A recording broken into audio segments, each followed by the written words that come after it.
The champagne flute trembled almost imperceptibly in Delphine's hand as she stood outside the study door, close enough to hear every word, still enough that the ice in the silver bucket beside her didn't so much as clink. Inside, her husband's voice, warm and easy, the voice he used for clients and donors and anyone he wanted something from, said the sentence that would end their marriage before the night was even half over. Once the museum contract closes, we cut her out entirely. Odette takes lead engineering credit going forward. Effie's served her purpose. Delphine did not gasp. She did not drop the flute. She stood in the hallway of Ashgrove Hall, 50 years of family history hanging in gilded frames on the walls around her, and she smiled the exact smile she had been wearing all evening, the gracious, unreadable smile of a woman perfectly at home in a room built to remind her, every single day, that she didn't quite belong in it. By the time the anniversary gala's final toast was called an hour later, every person in that ballroom, every donor, every journalist, every architect who had ever doubted a quiet structural engineer with mud-spattered boots and a habit of disappearing into blueprints for days at a time, would understand exactly what kind of goodbye Delphine Calloway Ashgrove had been quietly building behind that composed, unbothered smile. Her husband thought he was ending her usefulness. He had no idea he was about to lose the one thing that had been holding his entire company standing upright for the past 7 years, and he was going to lose it in front of every witness who mattered, in a single toast that never once raised its voice. Welcome back. Before we get into tonight's story, tell me where you're watching from, and if you've ever smiled through a room while quietly deciding you were done, hit that like button because tonight's story is exactly that feeling stretched across one unforgettable evening. Let's get into it. To understand exactly what Delphine was about to do that night, you have to understand what 7 years inside Ashgrove and Sons had actually cost her, and how completely the family standing in that ballroom had underestimated the woman they'd spent nearly a decade treating as decoration attached to their name. Ashgrove and Sons had been, for 50 years, one of the most respected architecture firms on the East Coast, built by Preston's grandfather from a single drafting table in a Philadelphia row house into a firm whose name now sat on the corner of museums, concert halls, and university campuses across 3 states. The firm's public face was Preston Ashgrove, the third-generation principal architect, a man whose sketches appeared in magazines and whose easy, photogenic confidence made him a natural fit for the cover of every profile written about the family business. What almost nobody outside the firm's own drafting floor understood was that Preston's beautiful, ambitious designs would have collapsed, literally and financially, without the woman who spent 7 years quietly making sure they didn't. Delphine Calloway had met Preston in graduate school, where she was finishing a doctorate in structural engineering with a rare specialization in seismic retrofit certification, one of only a handful of engineers on the entire East Coast licensed to sign off on complex reinforcement work for historic buildings in earthquake-sensitive zones. Preston, 2 years ahead of her in the architecture program, was magnetic in the specific, practiced way of a man who had grown up watching his father charm donors over dinner and had absorbed every lesson except the one about actually listening to the people doing the harder, less visible work.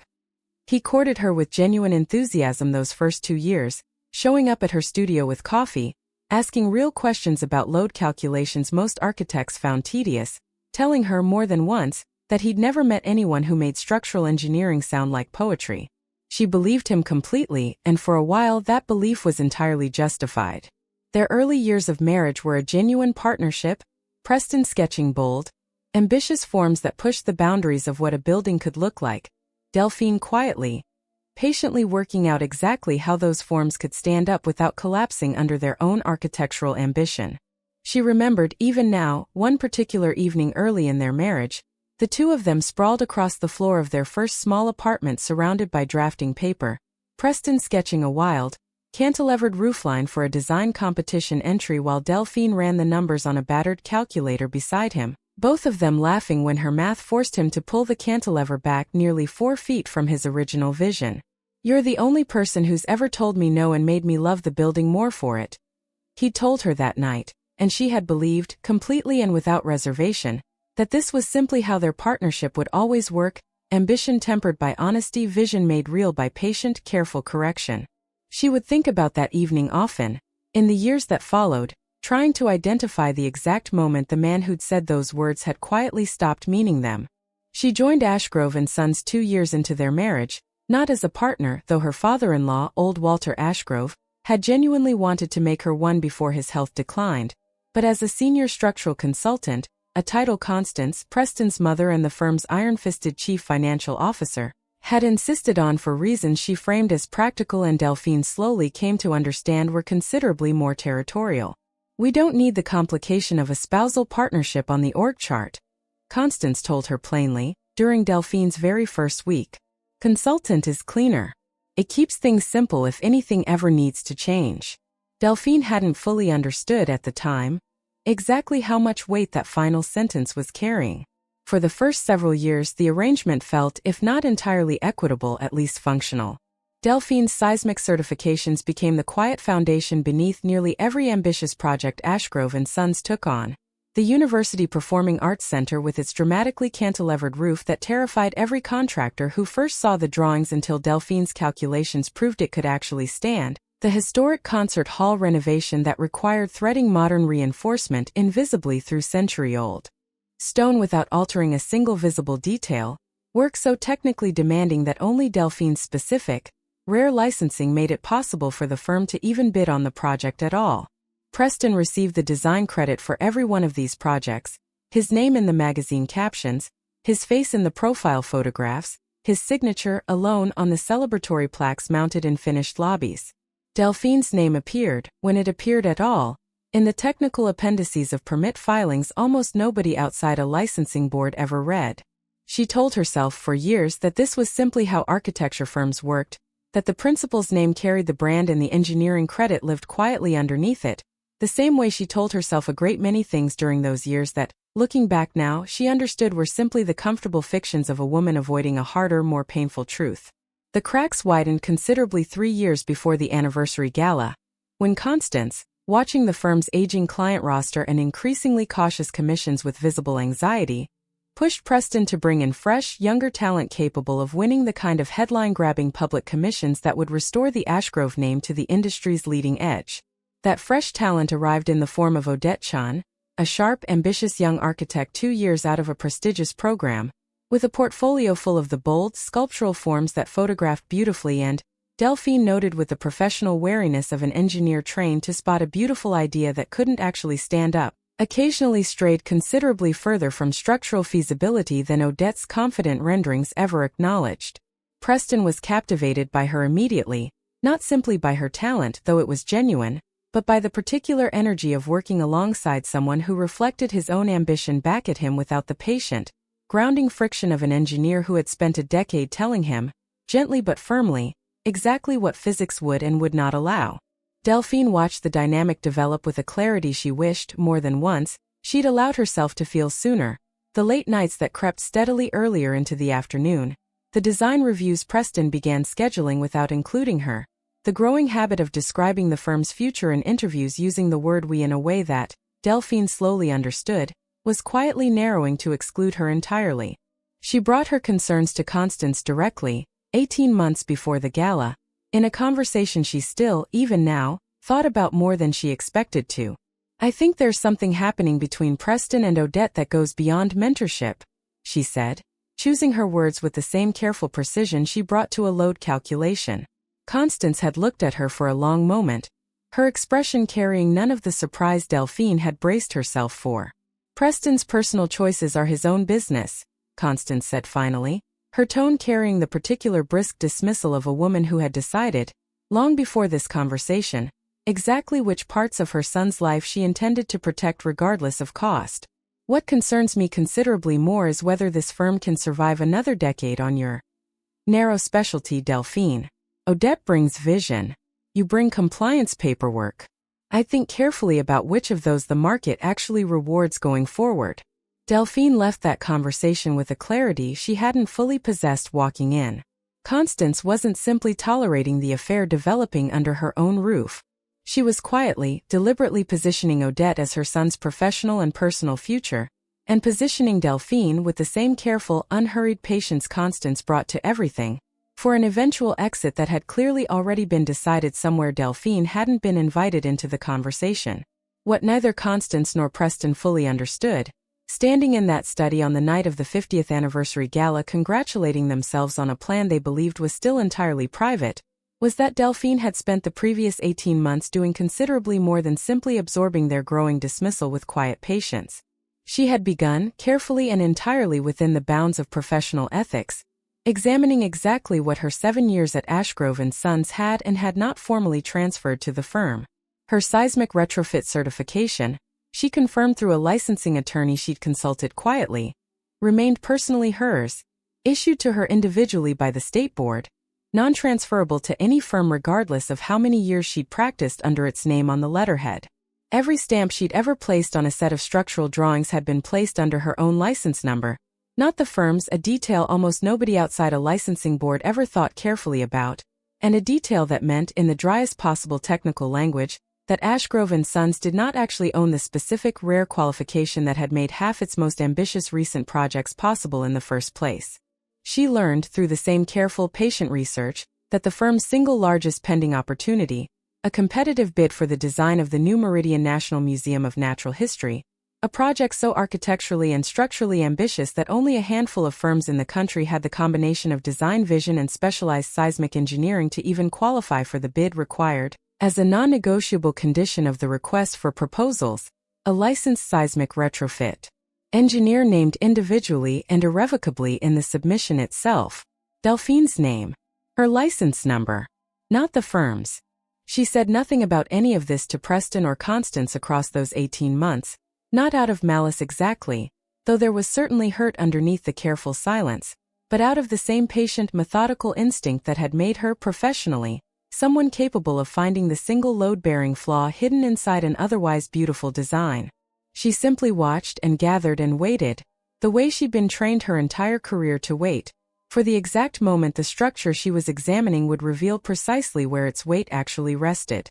The 50th anniversary gala arrived on a crisp autumn evening at the Hartwell Grand, the same historic ballroom Ashgrove & Sons had renovated 15 years earlier in one of the firm's earliest signature projects, a detail Constance had insisted on repeatedly in every piece of press coverage leading up to the event, as though hosting the celebration inside the firm's own restored architecture somehow proved a legacy that, underneath its gleaming surface, had grown considerably more fragile than anyone in that room fully understood yet.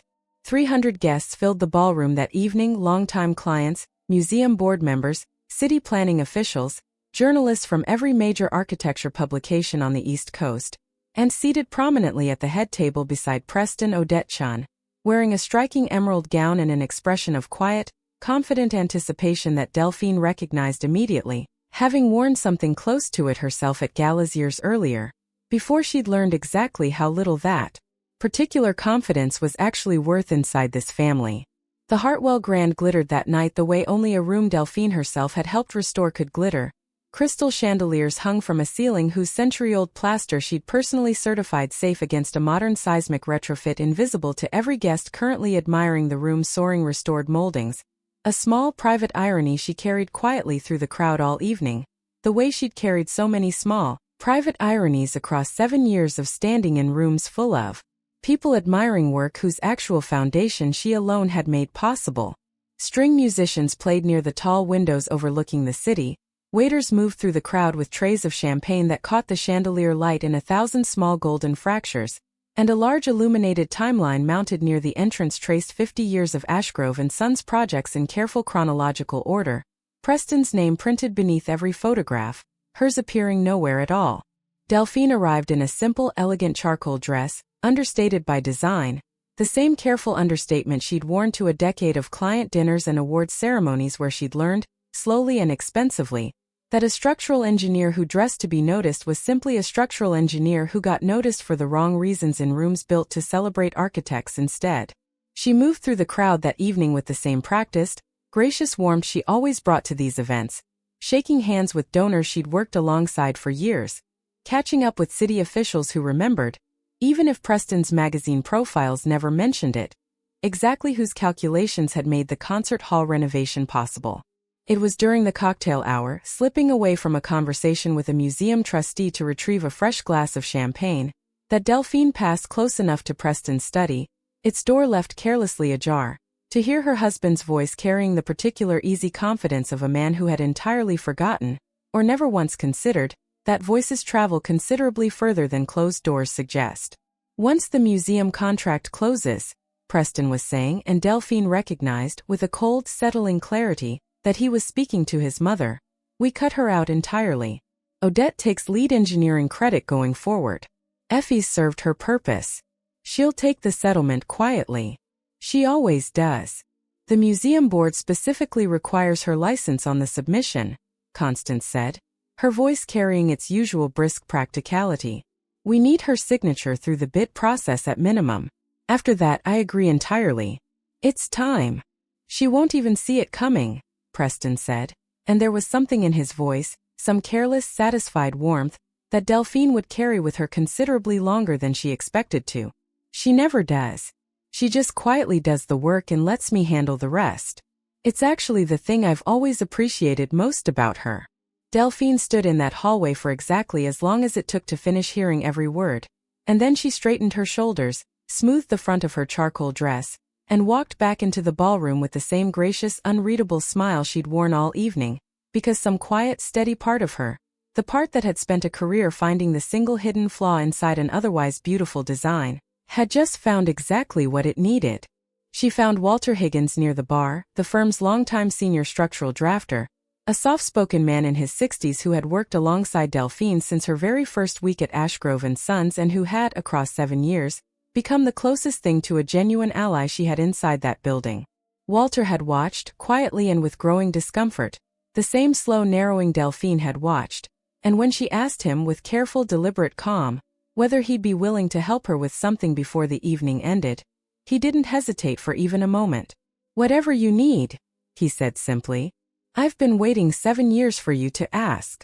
The toasts began just after 9, Constance rising first to deliver the formal remarks celebrating 50 years of the Ashgrove name, followed by Preston, who spoke with his usual effortless charm about vision and legacy and the bold future he promised the firm was building toward, gesturing, more than once, toward Odette with a warmth the entire room, Delphine understood, watching the subtle exchange of glances among the older clients present, had already quietly begun to notice and quietly begun to gossip about.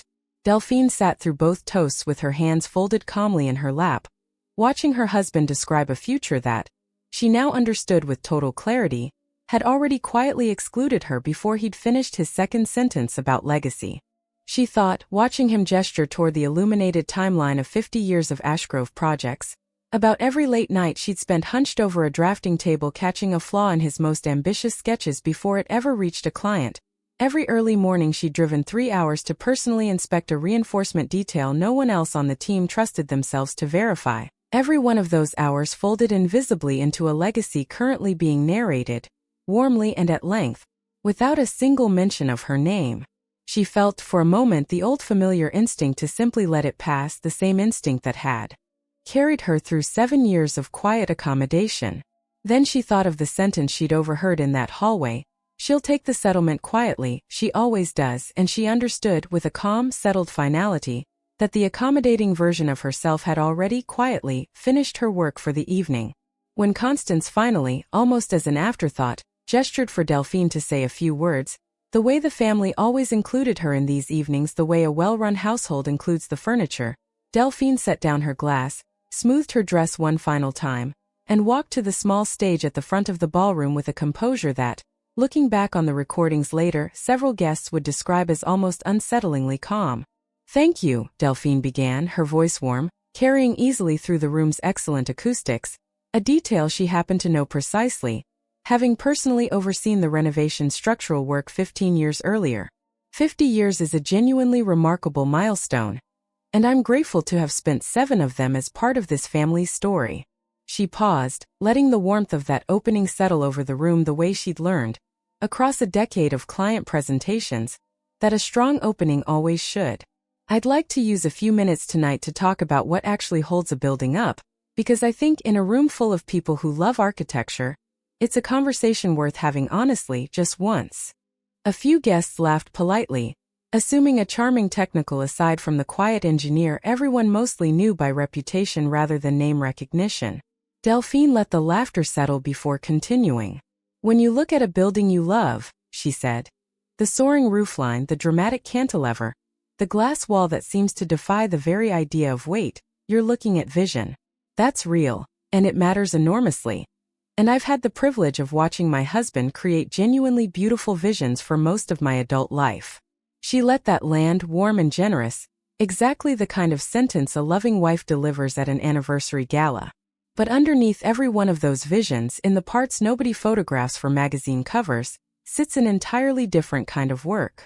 The calculations that determine whether a cantilever holds or collapses. The reinforcement that lets a 100-year-old concert hall survive a modern renovation without a single visible crack. The seismic retrofit certification, a rare specific license that determines whether an ambitious design is simply beautiful or actually legally safely buildable at all. Preston's easy smile, Delphine noticed, had begun, almost imperceptibly, to falter.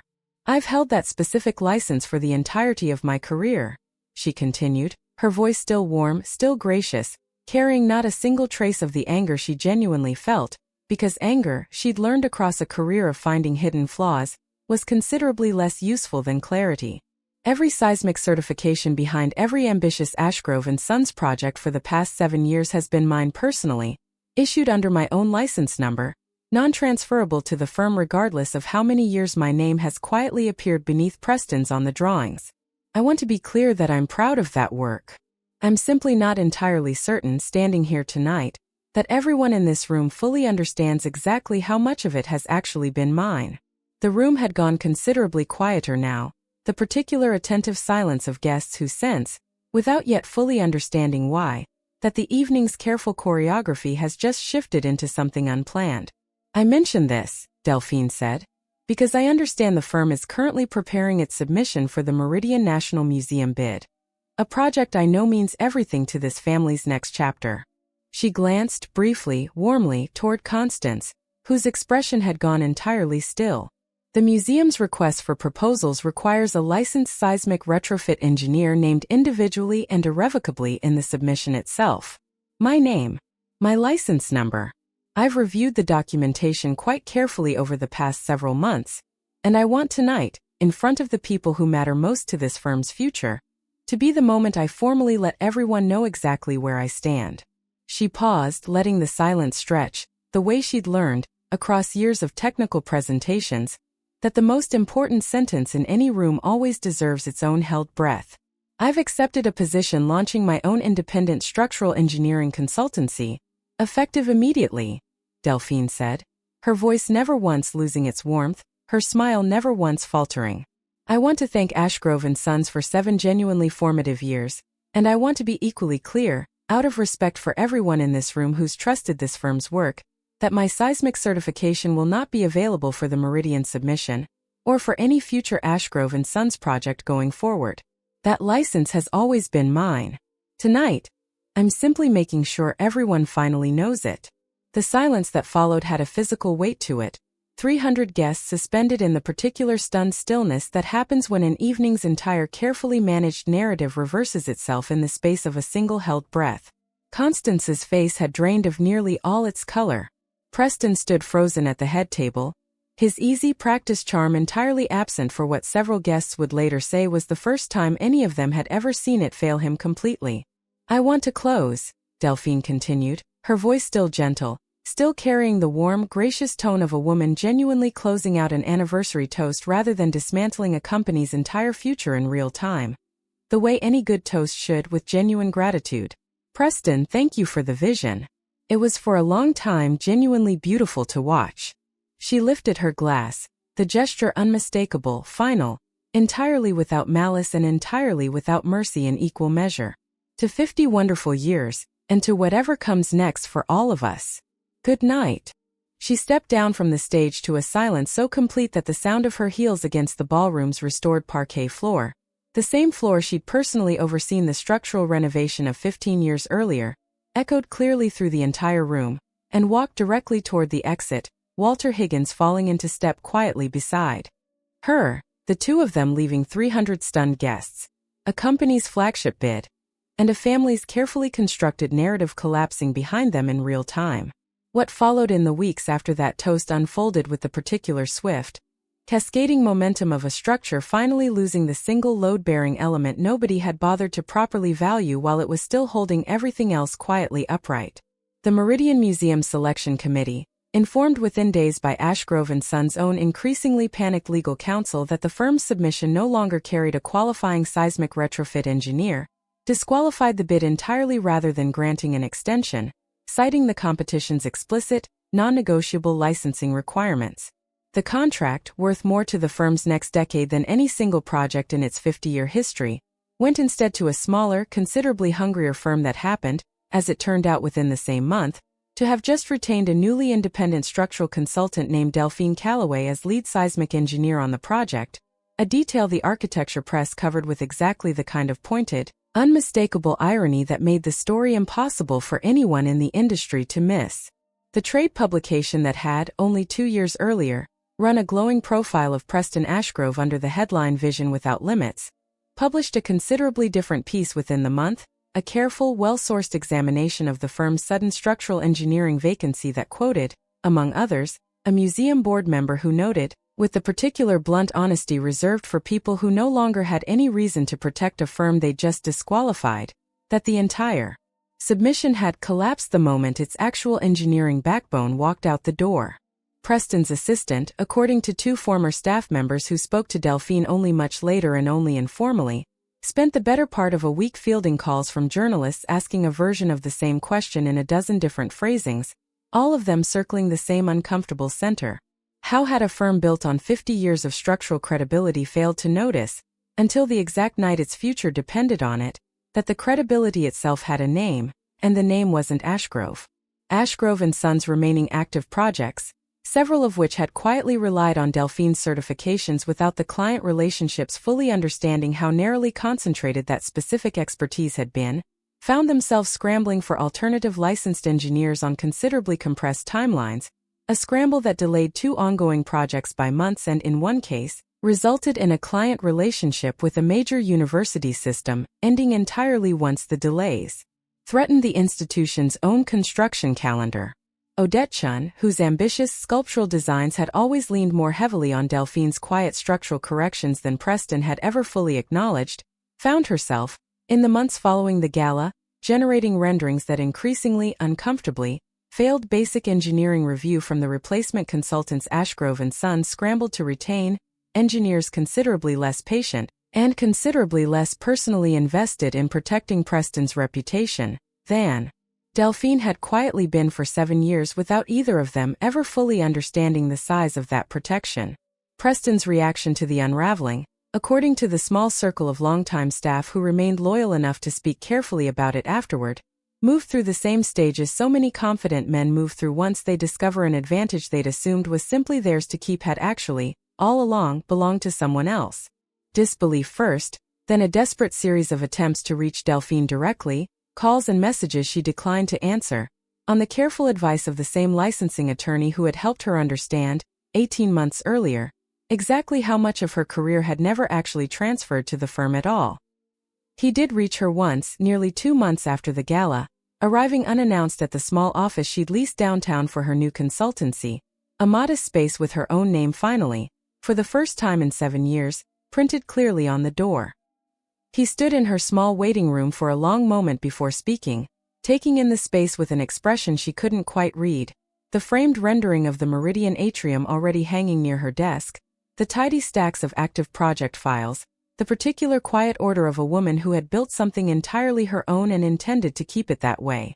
"This is nice," he said finally, and there was something almost wounded in how simply he said it, as though the modest, unremarkable competence of the space itself was its own kind of accusation. "You destroyed us," he said, standing in her small waiting room, looking considerably smaller than the man who had once described her, so easily, in a hallway he'd never imagined carried sound quite that clearly, as someone who had simply served her purpose. The museum contract. 2 other clients. Mothers talking about whether the firm can even survive another year at this rate. "I didn't destroy anything, Preston," Delphine said, keeping her voice level the way she'd learned across a career of technical presentations, always to keep it. "I withdrew a license that was always personally legally mine. The exact moment I finally understood it was the only thing in that building actually protecting me. If you're looking for who's responsible for what's happening to the firm right now, I'd start considerably closer to home than my office door." 18 months, he said. his voice cracking in a way she genuinely never heard from him before, not once across an entire marriage built on his own effortless, unshaken confidence. You knew for 18 months and you said nothing. I said quite a lot, actually, Delphine told him honestly, because there was nothing left at that point to protect by softening it. I told your mother directly that I had concerns about you and Odette. She told me to think carefully about which of us the market actually rewarded. I've thought about it quite a lot since, Preston. I think I finally have my answer. I never meant for you to hear it that way, he said quietly, and for a moment something in his posture reminded her painfully of the man who had once told her she made structural engineering sound like poetry. The conversation with Mother. It wasn't supposed to happen like that. No, Delphine agreed. I imagine it wasn't. I imagine the plan was for me to simply find out once it was already finished, and take the settlement quietly, the way I always do. She watched him flinch at hearing his own words repeated back to him, precisely, without embellishment. I've spent a great deal of time since that night wondering whether I should thank you for the timing, actually. If I'd found out the way you planned after the contract closed, after Odette had lead credit, I wouldn't have had anything left to withdraw. You gave me exactly enough warning to matter. I don't think you meant to, but I am in a strange way grateful for it. He had no response for that, because there wasn't one that didn't require admitting something about himself he'd spent his entire adult life refusing to look at directly. Constance, in the months that followed, found herself confronting a considerably more painful reckoning than either the firm's shrinking client roster or its collapsed museum bid. Though both wounded her deeply, a woman who had built her entire identity around the Ashgrove name, discovering slowly and expensively that the name itself had never actually been the thing holding the firm's most ambitious work upright.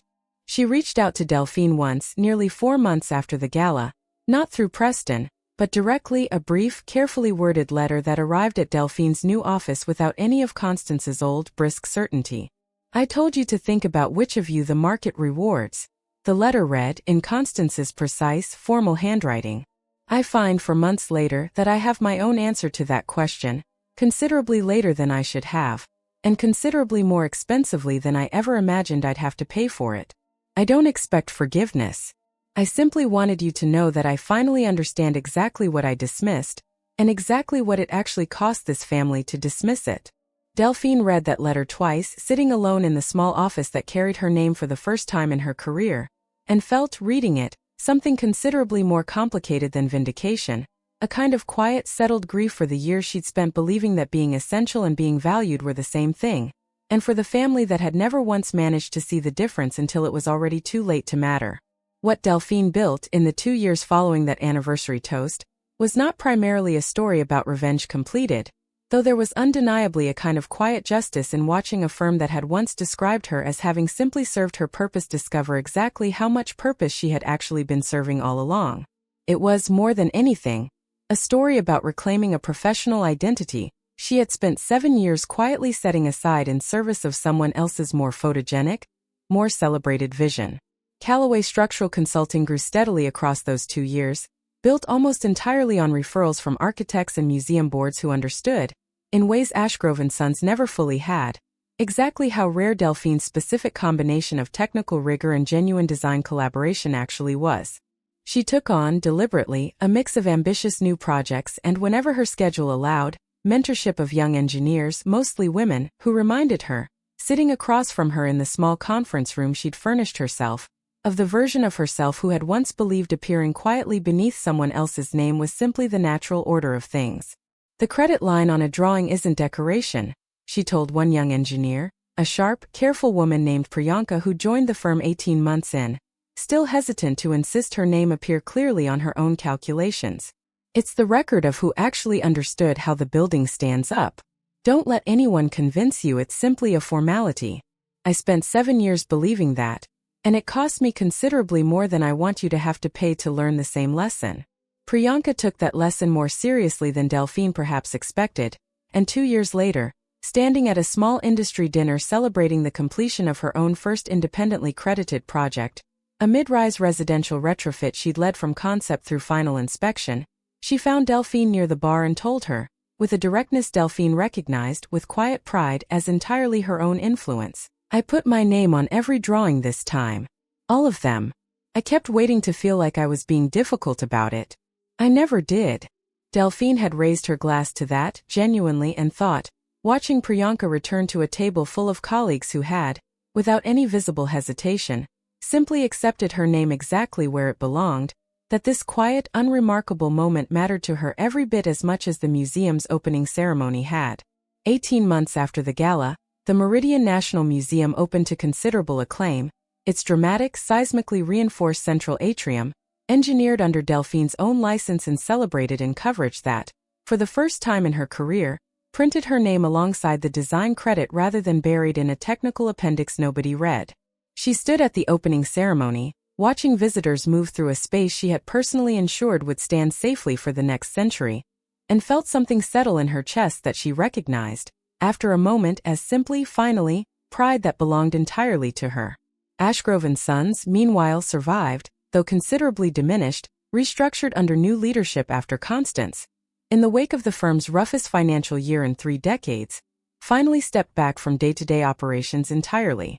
Preston remained with the firm in a reduced design role, his name still on the letterhead, though the confident, effortless charm that had once carried him through every room, according to the small circle of colleagues who still occasionally spoke to Delphine at industry events, had grown considerably more careful, considerably more aware of exactly how much weight had once quietly rested beneath his own name without his ever bothering to properly account for it.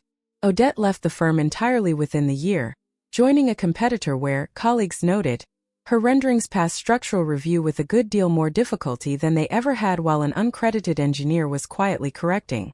Then behind the scenes, 3 years after that anniversary gala, Delphine stood in front of a small gathering of engineering students at her alma mater, invited to speak about her career for the first time as someone considered, by the industry that had once relegated her to a technical appendix, a genuine leader in her field rather than simply a quiet consultant working beneath someone else's more visible name. "People will tell you," she said, looking out at faces that reminded her, in ways she found she didn't entirely mind, of the version of herself who had once believed that doing essential work quietly was somehow nobler than insisting it be properly credited, that humility is a virtue in this profession. I gently push back on that just slightly. There's a difference between humility and invisibility, and for a long time I confused the two. I let people I loved decide which one I was allowed to be, until I finally understood that the only person actually qualified to make that decision was me. She paused, letting the room sit with it the way she'd learned, across a career of careful technical presentations, that the most important sentence always deserves its own held silence. If you ever find yourself wondering whether the credit actually matters, whether insisting your name appear clearly on the work you've done is somehow ungracious, I'd ask you to consider this instead. The building doesn't care whose name is on the plaque in the lobby, but you will. Make sure, when the moment finally comes to find out exactly what you're worth, that you're the one who gets to answer that question, and not someone standing in a hallway, certain you'll never overhear them deciding it for you. And that is the whole story. A woman who spent 7 years holding up a family's beautiful vision from underneath it, unseen and uncredited, until she overheard, in a hallway nobody thought carried sound quite that clearly, exactly how little that beautiful vision had ever actually valued her. A husband who believed he was quietly planning an ending she'd never see coming, without ever once understanding that the woman he'd spent a decade underestimating had already, patiently, found the single flaw holding his entire plan together. And a goodbye delivered in a single warm, gracious toast in front of 300 witnesses, that dismantled an empire without ever once raising its voice. If tonight's story moved you, I want you to remember one thing before you go. The people who hold everything up quietly, without complaint, without demanding their name appear where it belongs, are so rarely thanked the way they actually deserve. Sometimes the most devastating thing a person can do isn't shout. It's simply, finally, calmly, let everyone see exactly how much weight they've been quietly carrying all along, right before they set it down for good. If you enjoyed tonight's story, hit that like button. It genuinely helps this channel reach more people who love a reveal exactly like this one. And here's my question for you tonight. If you were Delphine, would you have delivered that toast in front of everyone the way she did? Or would you have walked away quietly and let them find out on their own? Let me know in the comments below. Don't forget to subscribe and hit the bell so you never miss the next story. I'll see you in the next one.